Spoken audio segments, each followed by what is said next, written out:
Hello everyone, welcome to a new Let's Play. This time we are diving into Divinity Original Sin Enhanced Edition.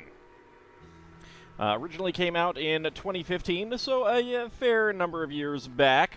I have played this entirely. I've been through it with someone else, so I am somewhat familiar with the elements of the game. I will not be coming into this as a newcomer. But it was 5 years ago that I played this. Actually started playing 5 years ago, roughly next month, funnily enough. So, it's been a while since I've played it. I remember some things, and I remember, like, as we went through, we were playing it blind, only looking up things as we needed it. I will definitely be looking up quest stuff, because there's a fair number of quests that I know we did not get through when we played it originally. I kind of wanted to get someone along for this adventure as well, but I've tried a few times to rope some people in, and it's just a pain in the butt to schedule stuff and things like that, unfortunately. So I think that I will be going in alone. Let's go ahead and get a new game. Alright, I'm going to do a single player. So we have difficulties, 4 difficulties. Explorer mode. If you prefer story and exploration over being challenged in combat, this is the difficulty for you. Classic mode. The classic Divinity experience. You'll need your wits about you both in and out of combat. Tactician mode. The foes you'll meet will be cunning, relentless, and come in greater numbers. They'll bombard you with nasty tricks and surprises that the Explorer and Classic modes don't feature. Not for the faint of heart. And Honor mode. Failure is not an option. Up the stakes by adding but a single save game to the already highly challenging Tactician mode. If your entire party perishes, the save game will be erased and your quest will be well and truly over. Alright, so, what I have... I'm pretty sure we played it on Classic mode, and that is what I'm going to be playing it on. My understanding is that this is essentially easy, this is essentially normal, and Tactician is essentially very hard. Like, there's no hard mode in between. There's apparently a big jump between Classic and Tactician, and Honor mode is just Tactician, but with Iron Man. So it's not really harder, you just don't have any wiggle room on stuff. So, let's do a Classic mode. There are a pair of default characters, and I will not be using the default characters. The classes that they are is randomized, however. So every time you come in here, they're different. Between Ranger, Knight, you know. I have had them both be wizards before. Alright, so the first character is not going to be Scarlet, and we have a bunch of classes, so we'll just go through them pretty quick. Ranger, a marksman with a legendary knack for self-preservation. Rogue, with a lot of skill and a little luck, this rogue sees the world as an open coffer. Shadowblade, a powerful assassin whose arsenal of both daggers and magic would terrify any enemy if they ever saw it coming. Wayfarer, a survivalist and a practitioner of magic, the Wayfarer is hard to hit and even harder to evade. Witch, an intimidating presence whose bone-chilling powers terrify friend and foe alike. Wizard, a scholar of magic specialized in starting and ending battles with a flick of the wrist, exacting swift victory from a safe distance. Battle Mage, amplifies brute strength with powerful magic. Cleric, heals allies and smashes skulls depending on the direction of the winds. Enchanter, prefers to turn the tide of battle from afar, manipulating foes with powerful magic. Fighter, brutal warrior and an expert in close combat. Inquisitor, a darting wand wielder, risking life and limb to decimate evil head-on. Knight, specialized in war tactics, knights are trained not only to fight, but to rally troops. And we're back to Ranger. So, there's a skill system, and we have full customization, so I'm actually going to jump over to Wayfarer, because that is going to be the base class that I take for our first character. And there is some extra description here that we get, and I'm going to read over that. The Wayfarer was not born of woman, but of beast, or so the rumors go. Raised by the creatures and trees of the Phantom Forest, the Wayfarer learned the art of survival before that of speech. Beasts that would have destroyed another human in a single swipe were the Wayfarer's caretakers and playmates. Dodging lightning storms, a matter of survival for most, was the Wayfarer's favorite sport. When the Grand Master of the Order of the Source Hunters learned of this remarkable person, he ordered an expedition to make contact.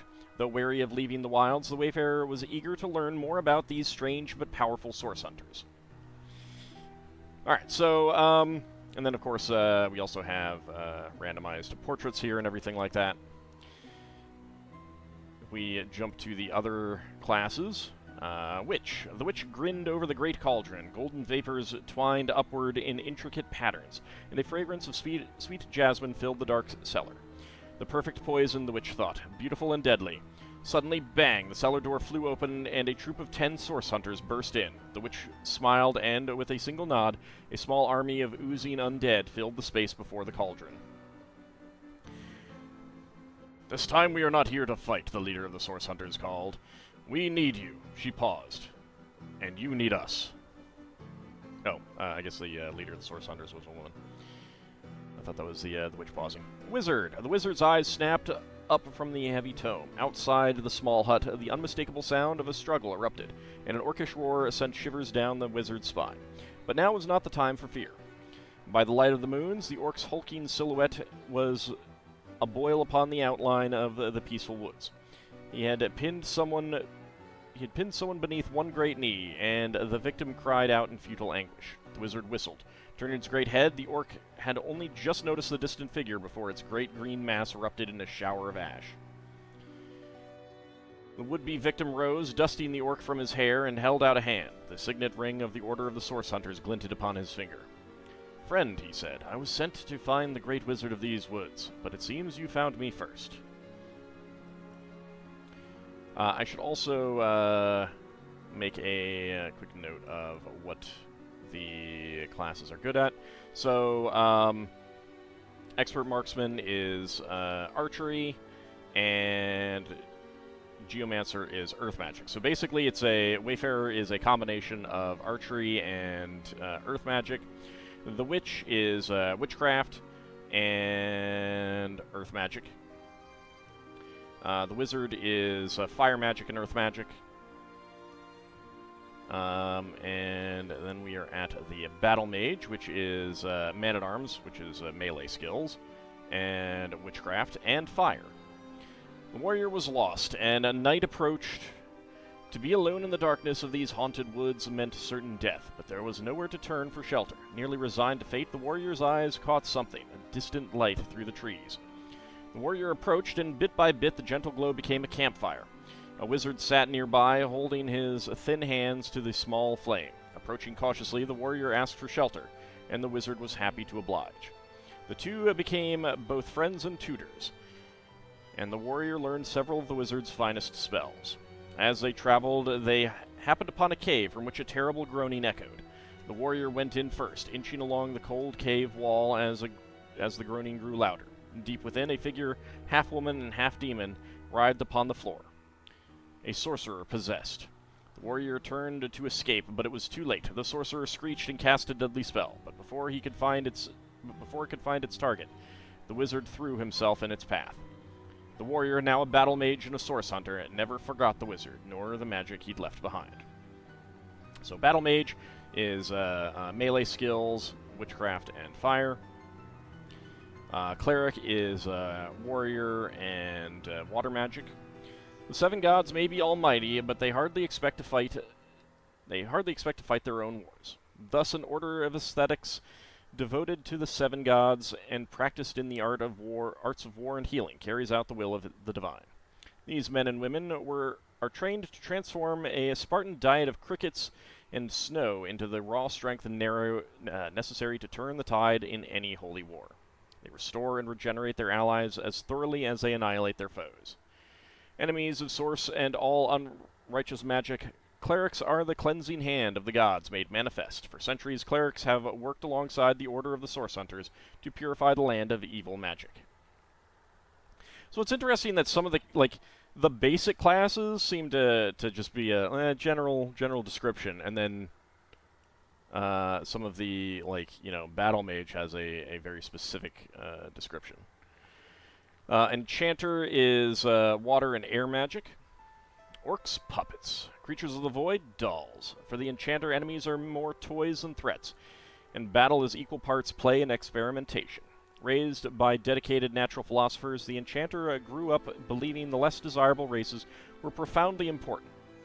A living orc could be experimented upon in ways one would never dream of applying to a human, after all.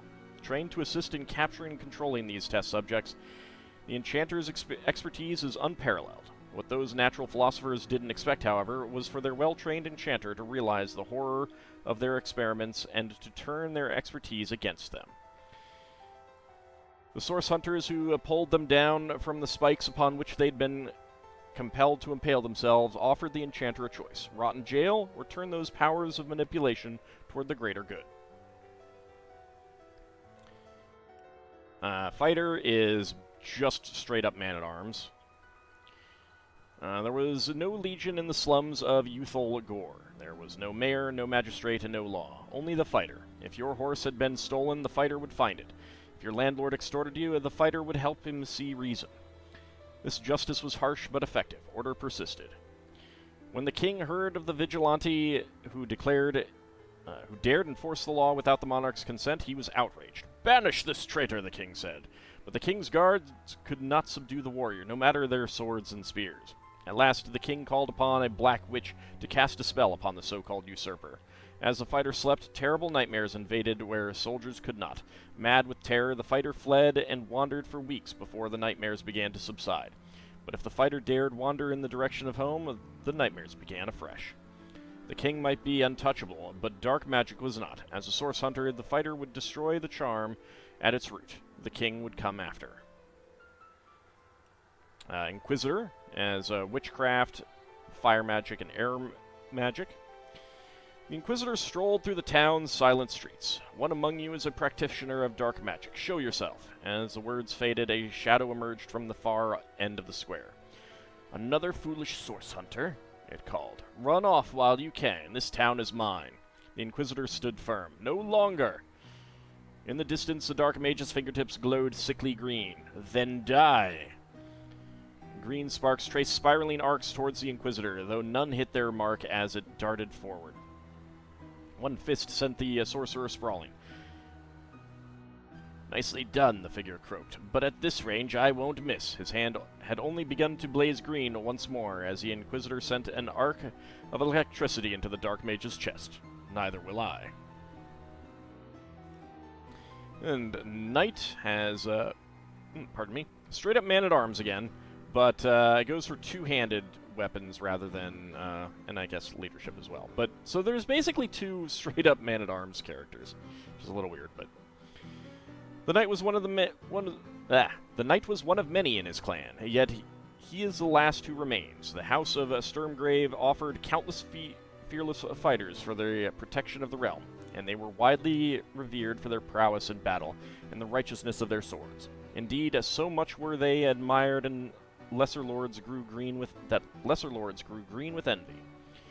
One among them refused to be second loved among the armies or second honored by the queen, and so hatched a plan to undo the so-called House of Heroes.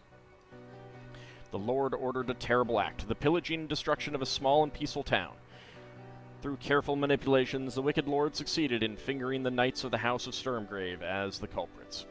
All were tried, all found guilty by a corrupted judge, and all hanged. The knight, a mere child at the time, never forgot the gravity of the injustice. The mark of the House Sturmgrave, the House of Heroes, was upon the youth already, and as the child's strength and honor grew, so did his desire for justice. Now the knight rides, a source hunter, leading the unrelenting charge against those who would inflict base misdeeds upon innocents. And the Ranger. The archers of the southern peaks need no introduction. Any lost hunters or curious wanderers who happened upon them are made aware of this fact by a swift arrow through the heart. Self-sufficient nomads, the archers have no concern for the affairs of lowlanders, and are loath to descend from the sparse mountains they call home. Only once in all history did the tribe to join the affairs of the mainland to fight the ever-encroaching war against the Source King Brachus Rex. Since Brachus' defeat, the archers have, once per generation, offered their finest soldier to the Order of the Source Hunters in an effort to rout Source before it ever may rise again. These soldiers are unmatched in Rivellon for their marksmanship and ability to strike, unseen like a mountain wind. And the ranger is basically a pure expert marksman. And then rogue. Interestingly, gets fewer skills and has the Scoundrel, which have not actually had anyone with Scoundrel come up yet. The job was supposed to be simple. Break into the vault, take the gold. The rogue hadn't bothered to ask whose vault and whose gold it was. Such questions were irrelevant. Cold, thick steel and shining precious gold had no human element after all. One could be coaxed into yielding, and the other could be delivered to whomever had ordered the job in exchange for a small fee, or, on particularly ill-fated occasions, the rogue's life. The job was, unfortunately, the latter. The vault's internal mechanisms clicked small high and low-pitched sounds, satisfying to the practiced ear. A few more manipulations and success. The rogue pulled open the great, heavy door, just enough to slip inside. Noiselessly filling a satchel with gold, the thief had no time to react to the heavy hands that seized both busy shoulders. Well done, it said, turning the rogue to face the voice's owner, but anyone so adept with a lockpick should be working for the realm, not against it. You managed to catch me, the rogue replied. I'm the Grand Master of the Source Hunters, he laughed. I can catch anyone. And Shadowblade, which is Scoundrel, Witchcraft, and Air Magic. When the sorcerer went mad, only those who could flee were spared. A terrible death. The fleet-footed Shadowblade escaped, but the rest of the village did not. As a wandering orphan, thieves, beggars, pirates, and murderers taught the Shadowblade that man was no more than a beast, and that the laws of nature were simpler. Kill or be killed, eat or go hungry. But a survivor among survivors needed an advantage. Posing as the child of a nobleman, it was almost easy to gain access to the Academy of the Source Hunters. Here, the most elite secrets of magic were offered, freely, and the Shadowblade perfected them all. By the time the ruse was discovered, it was too late. The Academy had a prized pupil, and the Shadowblade had found that hunting sorcerers satisfied the soul better than picking pockets, usually. And we're back to Wayfarer. Alright, so let's go ahead and customize our character. So crossbows, so you got weapon skills, bow, crossbow, dual-wielding, single-handed, two-handed, and wand. Bow increases the damage you do using bows, which is 10%, basically per level. Crossbow increases the critical chance and the critical damage you do using crossbows. 10% critical chance boost and sets the base critical strike multiplier to 220%. So basically, you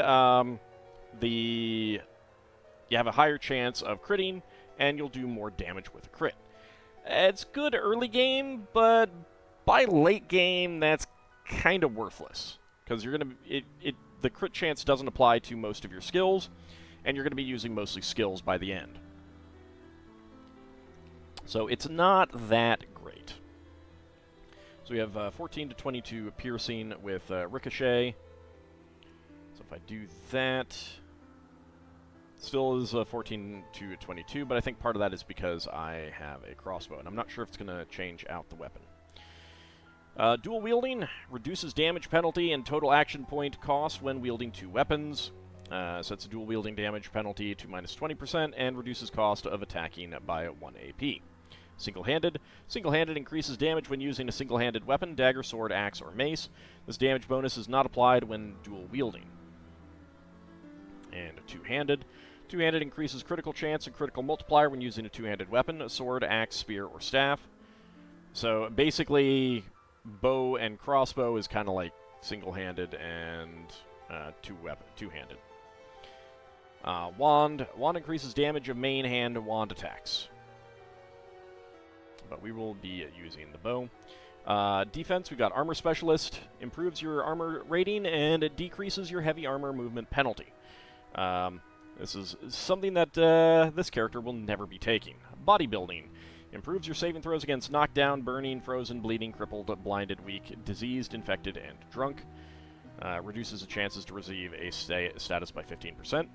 Those are not bad. So basically physical-related things give you better saving throws. Bodybuilding. Shield Specialist increases chance of blocking when using shields.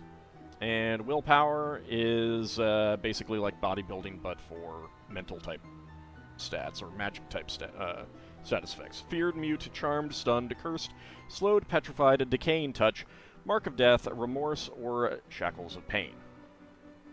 We'll probably get some bodybuilding and willpower eventually, but not right now. Skills-wise, so we have Expert Marksman and we have Geomancer, and those are ones that I'm going to take. I don't know if I'm going to max out Geomancer on this character. I have not, like, planned out everything. I am going to want to take some Scoundrel eventually. And I may even do that early, but we'll see about that. But Expert Marksman, basically these all give you skills. So, with level 1, 3 Novice, 0 Adept, and 0 Master. Level 2 is 2 Novice, 2 Adept, and 0 Master, and so on and so forth. Personality, Bartering. Bartering determines your haggling skills with traders. Traders' items are 10% cheaper, and they will give you 10% more for yours. We are eventually going to be getting NPCs. There are 4 NPCs that we can bring along. I know who I'm going to be taking, and you'll get them all, and they'll just, like, the ones that you don't take will just sit around and do nothing. However, that means you can give them kind of skills that other people don't have that you don't need in combat, like bartering. The merchants will generally complain about you, like, having to deal with the NPCs, but they'll still barter. So I'm going to be doing bartering with them later, kind of thing. Charisma. Charisma determines the first impressions you make on other people and your talent for charming, intimidating, and reasoning. I may take some of this, I'm not sure. Leadership. Leadership will give you boosts to party members and friends that can see you. You want to max this out on one person, or at least close to max it out, so that you can get something else bumping it up to 5. And Lucky Charm determines your luck in finding extra treasure and improves your offense rating. I like Lucky Charm, so I'm going to be taking Lucky Charm on this character. Craftsmanship. Blacksmithing allows you to repair your own items. The more you invest, the faster you'll work. Required to create and improve metal-enhanced weapons and armor. So we will eventually need to do repairing and stuff like that. I have 1 point in this right now from a talent, and I will be losing that momentarily. And crafting determines what you can craft and the quality of your crafted items. The more you invest, the more invested it is, the faster you can craft. So again, from Scientist +1, and from Scientist +1. So whoever is going to be your crafter, you want them to have the Scientist talent, because that'll give you +1 in each of these, but I'm not going to put that on this character, and I do not want crafting here. Lore Master allows you to examine enemies and identify items. The more invested it is, the more in-depth your intel, and I will be taking some lore in a bit. Right now, maybe, because I have 1 point, but I'm not sure yet.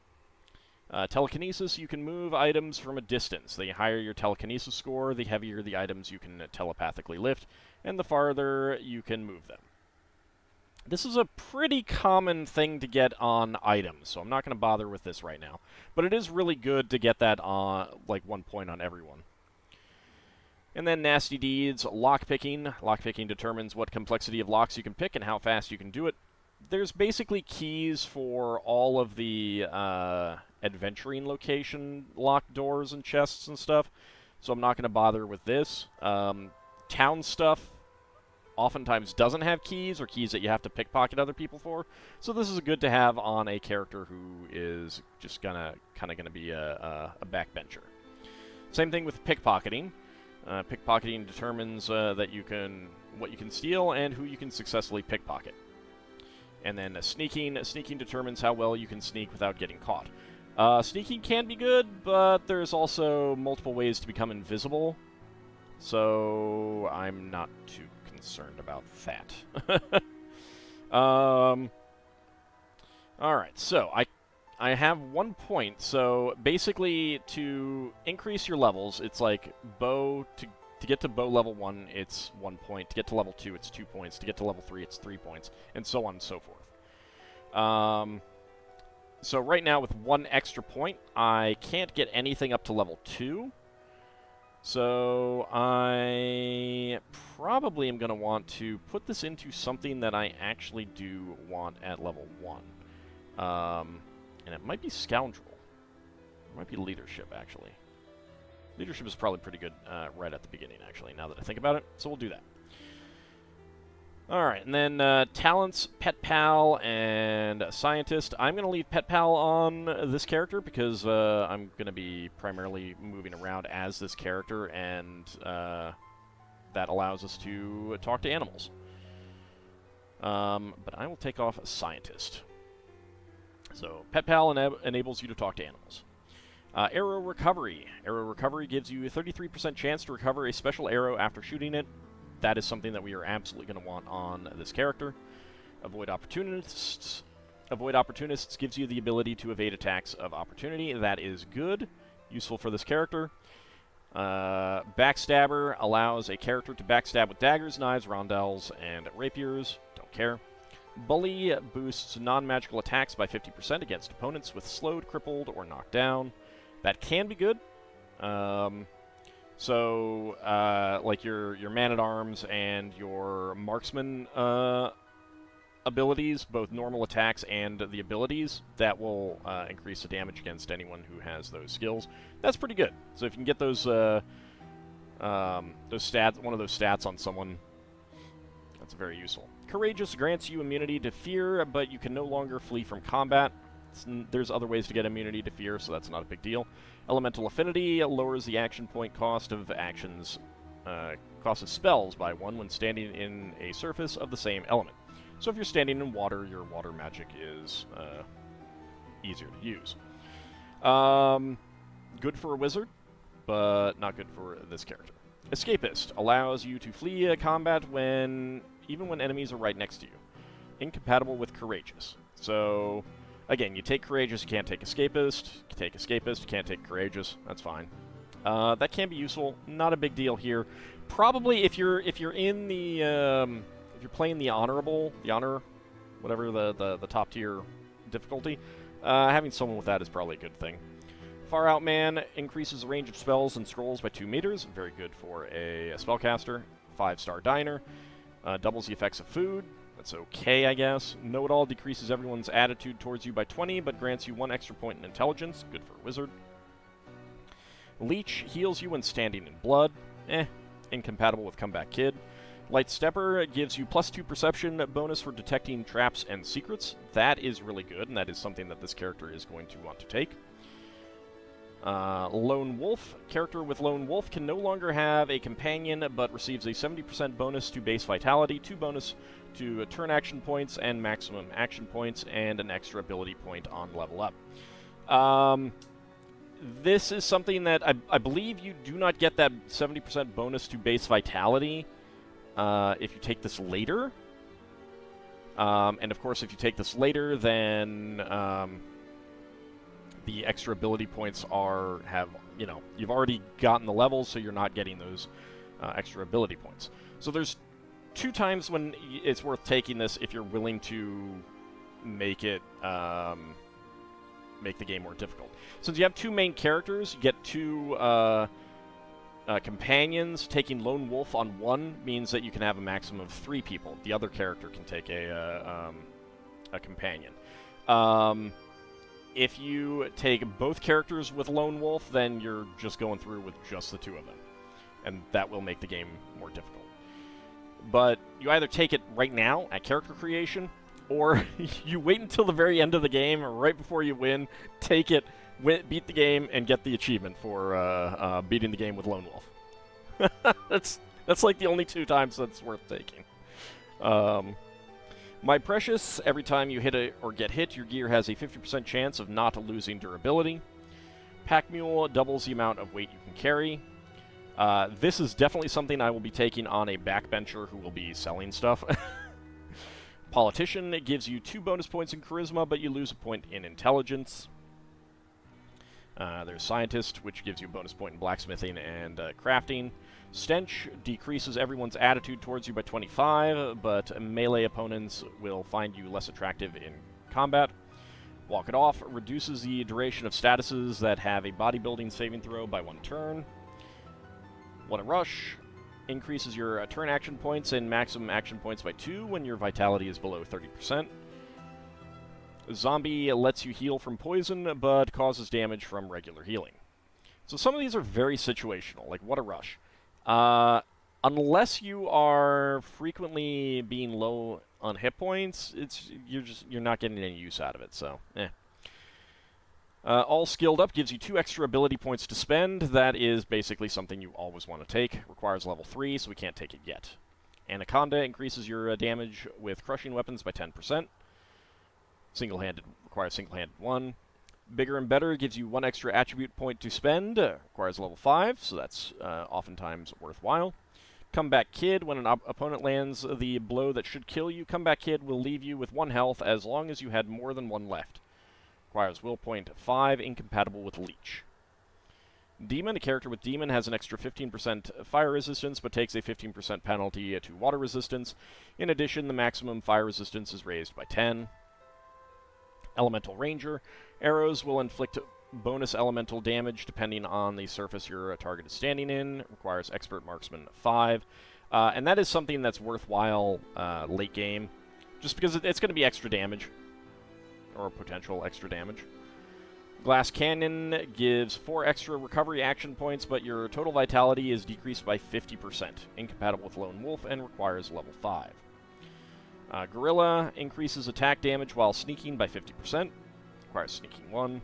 Headstrong gives you a 20% bonus against being frozen, stunned, petrified, and knocked down. Requires Scoundrel 5. Hyperopia makes you farsighted, causing your ranged attacks to be precise at long distances, but inaccurate when your target is close by. That, again, might be worthwhile on this character later, because range accuracy does drop off the farther out your range is. Ice King is basically the opposite of Demon, but requires Hydrosophist 4. Does Demon? It requires Pyrokinetic 4. Alright. Ironhide gives you a 3% times Man-at-Arms extra elemental resistance. Lightning Rod makes you immune to stun. Requires Aerothurge 5. Ironhide requires Man-at-Arms 5. So it's just like 15% elemental resistance, period. Magician gives you 1 extra use of Wand skill. Requires Wand 1. Morning Person, when resurrected, you revive with full health. Requires Bodybuilding 1. Again, you have to die for that to be worthwhile. Opportunist gives you the ability to perform attacks of opportunity. Man-at-Arms 1. Parry Master gives you an extra 10% blocking chance while dual wielding. Requires dual wielding 4. Picture of Health gives you 3% times Man-at-Arms extra vitality. Requires Man-at-Arms 2. Pinpoint. With Pinpoint, your grenade throws will never miss again. Requires Scoundrel 1. Sidestep gives you 10% extra chance to evade hits. Requires Expert Marksman 4. Sidewinder removes your defense penalty when flanked. Man-at-Arms 5. Slingshot adds 5 meter distance to your grenade throws. Man-at-Arms 1. Speed Creeper. A character with Speed Creeper moves at normal speed while sneaking. Stand Your Ground. A character with Stand Your Ground cannot be knocked down. Bodybuilding 5. Swift-Footed. Swift-Footed gives you 10% movement bonus. Scoundrel 2. Thick Skin gives you extra armor equal to your Man-at-Arms ability plus 5. That's Man-at-Arms 1. Voluble Mage grants you immunity to muted. Willpower 5. And Weatherproof makes you immune to environmental effects. Geomancer 5. So, lots of different things. But I don't know that I'm going to be using special arrows right away. And recovering those early ones is probably better, but at the same time, Light Stepper gives you +2%, +2 perception bonus for detecting traps and secrets, and that's really good. So I'm going to take that. Alright. So those are our abilities and talents, and so Intelligence 6, Constitution 6, Perception 6, and a Dexterity 7. So your basic stats are 5 across the board, right there. Strength determines your offense rating with strength-based weapons, improves man-at-arms skills and how much you can carry, increases the weight of items you can move and how far you can throw them. Dexterity determines your offense rating with dexterity-based weapons, improves expert marksman and scoundrel skills, and influences your defense rating. Intelligence improves elemental and witchcraft spells and your offense rating with intelligence-based weapons. Constitution increases your vitality and your maximum number of action points. Speed affects your movement speed, initiative, and how many action points you gain per turn. Increases your number of moves in battle. And Perception affects your critical chance, initiative, start action points in combat, ability to detect traps, and accuracy when shooting over long distances. I think that I am going to bump down Constitution to start, and to get some more speed. And we can swap out our skills. So, the Marksman skills, First Aid, cures bleeding, crippled, and diseased, heals target for 10% health.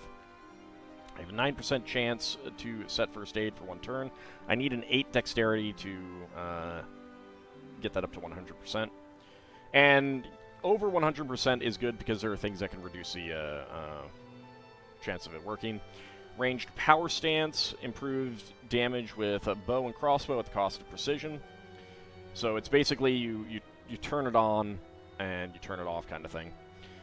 Ricochet, fire a normal arrow that deals 14 to 22 piercing damage and then forks off to the next target up to 4 times within 8 meters. So that's good for clusters of enemies and stuff like that. Treat Poisoning, cures poison, target gains 100% poison resistance for 2 turns. So First Aid is good, Ricochet is good, so I'm going to stick with those. And on the Geomancer spells, Bless a target, removes curse. Boulder Bash, a boulder comes crashing from the sky, dealing 11 to 13 earth damage to anything within a 1 meter range from impact, creating an oil surface where it lands, which will increase fire damage. Midnight Oil, create an oil surface. Oil slows characters down and can be set on fire, as it says. And a Summon Spider. Summon a level 1 spider in a 10-meter radius for 30 seconds. I believe the spider is always your level, but I'm not positive on that. I don't remember.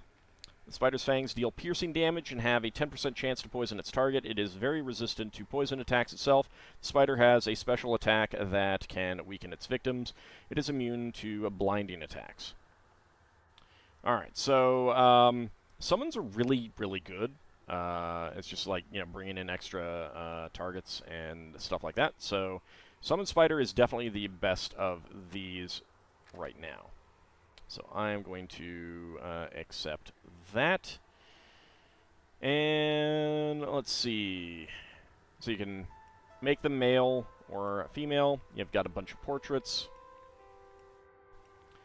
And the portrait that I'm going to use for this character is going to be...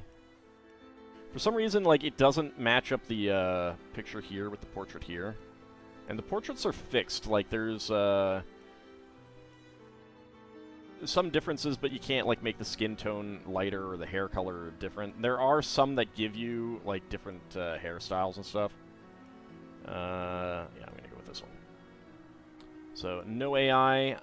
and Loyal. I'm going to go with Loyal for this character. We have 3 voices for the females.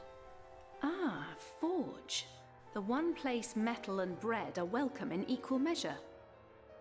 Hold! Our enemies have laid a trap. A whetstone. Quite useful for a war-weary blade.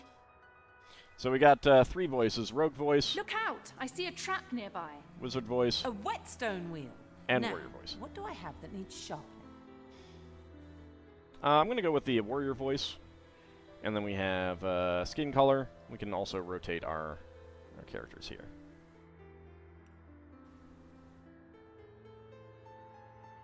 Let's see. Yeah, that is all right.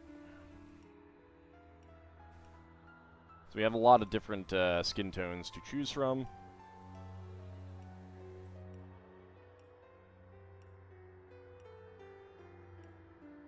And I think... yeah, Golden Touch I think is what I was going to go with. I don't really notice that many differences between the heads, but I like the band there for this one. Hair 1. So you've got a lot of different hairstyles. Let's get a little bit more straight on.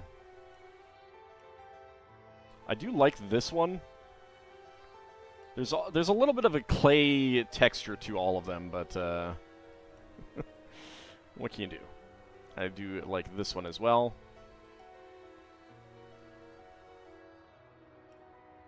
There's a Selfie hair, you know, if you want your character to look like Selfie. Princess Leia buns. Pippi Longstocking. Well, a little bit short for that, but, you know. But I like the curls that you get on the ends with this hairstyle. Hair color, I'm going to go with Autumn Wine, but we'll take a look at the others. This is a little bit too vibrant.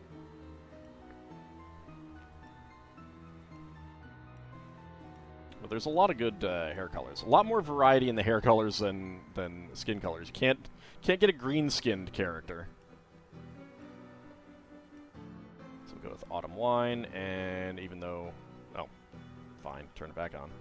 There's 3 underwears. It's really only going to show up if you take your clothes off. The main reason I'm changing it is because I don't like the stars. So, you can't even change the color of them either. I don't know, it's weird. Alright, so there we go, and this is going to be... Elmandretta. Okay, and then for our second character, we'll go ahead and customize, and I'll go through this pretty quick. Not going to be male, actually going to be female.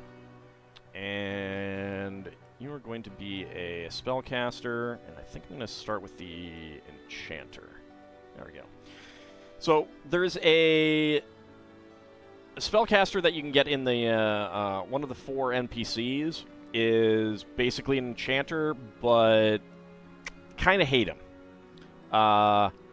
In the multiplayer game I played years ago, we didn't have a spellcaster. I was a wayfarer, and the other person was, I think, a knight, but I'm not positive. Might have been a cleric.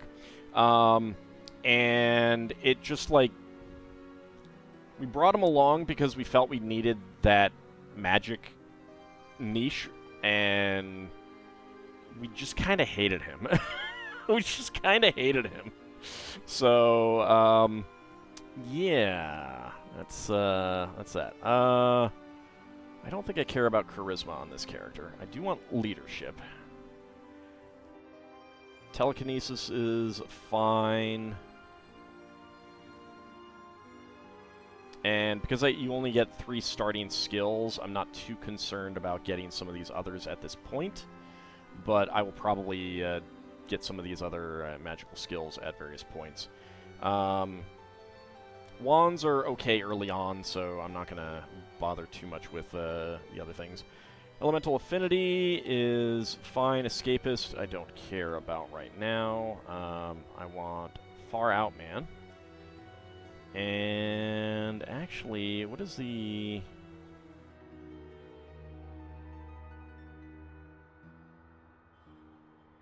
Magician might be good.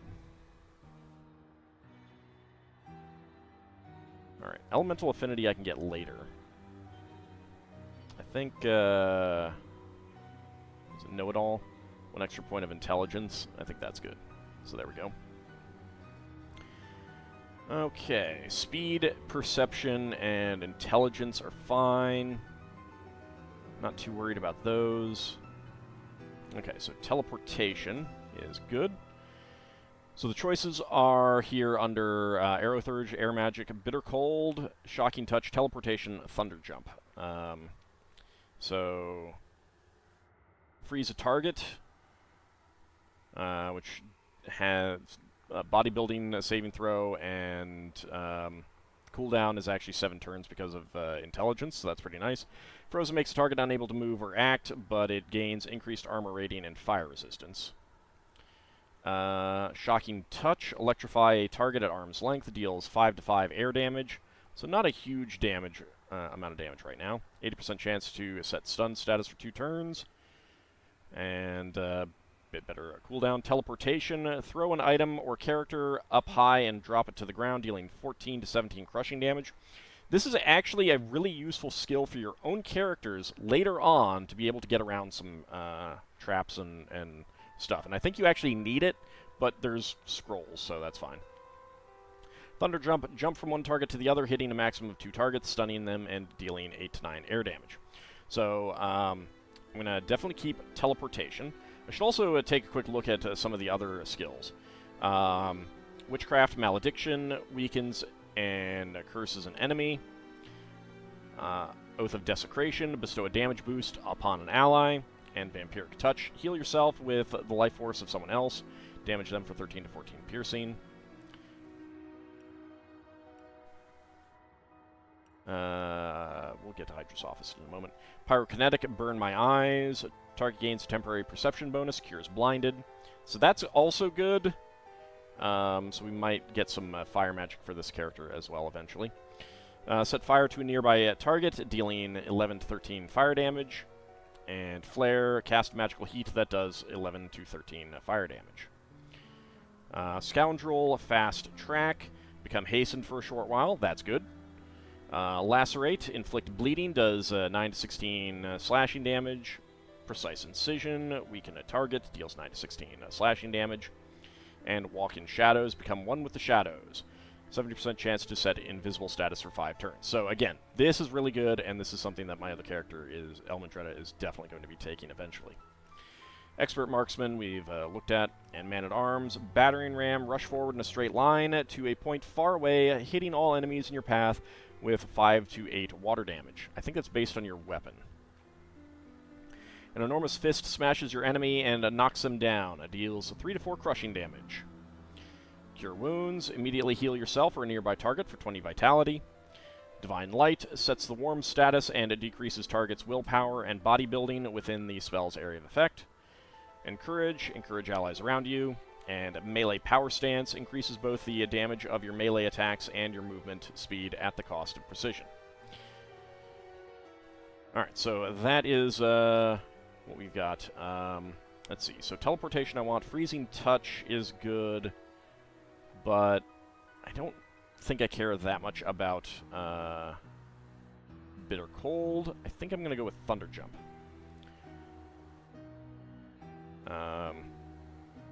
Because of the chance for stun and hits up to 2 targets. It's pretty good.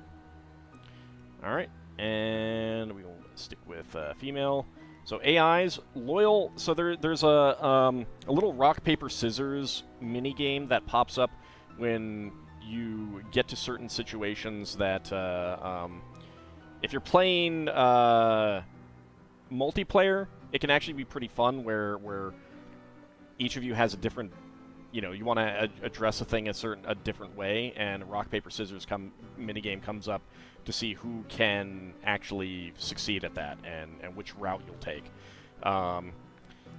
If you set them to loyal, that will never happen from the NPCs. You can do random, knight, and I don't get any thing. Rascal, maniac, judge, priest, free spirit, or no AI. I'm going to go with free spirit. I have no idea how this is going to affect it, but I think this could be fun. Stick with wizard voice. Oh, I should also check the male voices. There must be a way to spring this trap safely. There must be a way to spring this trap safely. What can I cook up today? So, I do wish that there were more voices available, but... Alright, this character is going to be... I remember what shade I wanted.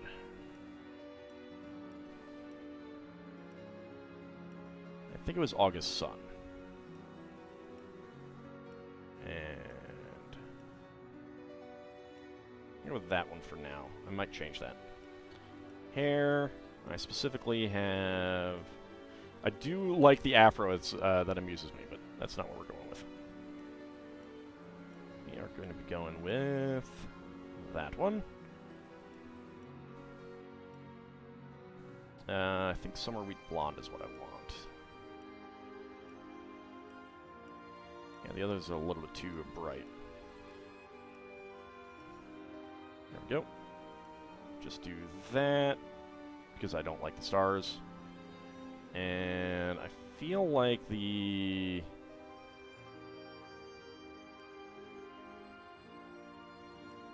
No, I think I'm going with Rich Oak. That's, I think, what I want.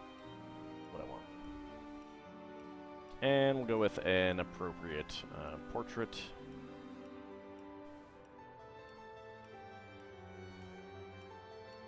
Where are you? There we go. Okay, that is good. And this will be a character who has not showed up before. Hanukkah. Alright, so that is character creation. I will be having 2 episodes of this video go up on the first day, because that was a quite long character creation, 50 minutes. A lot of stuff to talk about there. So, when we come back next time, we will be clicking accept and going right into the game. See you next time, everyone.